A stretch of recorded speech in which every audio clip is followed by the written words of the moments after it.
കൊച്ചി ബ്രോഡ്വേയിലെ തുണി വ്യാപാര സ്ഥാപനത്തിൽ നിന്നും 6.75 കോടി രൂപ പിടികൂടിയ സംഭവത്തിൽ നടപടിയുമായി GST വകുപ്പ്.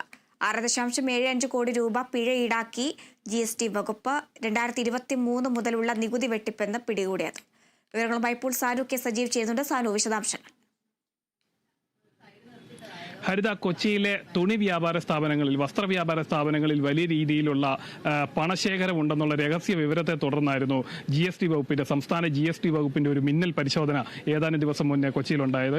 എന്തായാലും ഇതുമായി ബന്ധപ്പെട്ട 6.75 കോടി രൂപയാണ് കൊച്ചിയിലെ ബ്രോഡ്വേയിലുള്ള രാജധാനി ടെക്സ്റ്റൈൽസിൽ നിന്നും കണ്ടെത്തിയത്. ഇദ്ദേഹത്തിന്റെ വീട്ടിൽ നിന്നും അതേപോലെ മറ്റ് 4 സ്ഥാപനങ്ങളിൽ നിന്നുമായിട്ടാണ് ഈ ഒരു വൻതുക ഈ GST വിഭാഗം പിടിച്ചെടുത്തത്. എന്തായാലും ഈ തുക പിടിച്ച് എടുത്ത് ദിവസങ്ങൾ കഴിഞ്ഞിട്ടും ഇയാൾക്കെതിരെ കേസെടുക്കാനടക്കം GST വകുപ്പ് തയ്യാറായിരുന്നില്ല. അതായത് 5 കോടി രൂപയ്ക്ക് മുകളിൽ പിടിച്ചാൽ അതിൽ ആരുടെയാണോ ആ പണം അവർക്കെതിരെ നിയമ നടപടി സ്വീകരിക്കാം, അറസ്റ്റ് അടക്കമുള്ള നടപടി സ്വീകരിക്കാമെന്നാണ് വകുപ്പെങ്കിലും അത്തരം ഒരു കാര്യങ്ങളിലേക്ക് GST വിഭാഗം നീങ്ങിയിരുന്നില്ല. തുടർന്നാണ് ഇന്ന് ഈ രാജധാനി ടെക്സ്റ്റൈൽസ് ഉടമയ്ക്കെതിരെ കടുത്ത നടപടി ഉണ്ടായത്. അതായത് 6.75 കോടി രൂപ നികുതി വെട്ടിച്ചതിന്റെ പേരിൽ പിഴത്തുക ഈടാക്കിയിട്ടുണ്ട്. എന്തായാലും ഇതുമായി ബന്ധപ്പെട്ടുകൊണ്ടുള്ള കടുത്ത നടപടി തുടർച്ചയായിട്ട് ഉണ്ടാകുമെന്നും GST വകുപ്പ് അറിയിച്ചിട്ടുണ്ട്. എന്തായാലും കഴിഞ്ഞ ദിവസങ്ങളിലെല്ലാം ഇദ്ദേഹത്തിന്റെ വിവിധ സ്ഥാപനങ്ങളിൽ റെയ്ഡ് ഉണ്ടായിരുന്നു. ഇന്നലെയും റെയ്ഡ് നടന്നിരുന്നു, വീട്ടിലടക്കം റെയ്ഡ് നടന്നിരുന്നു.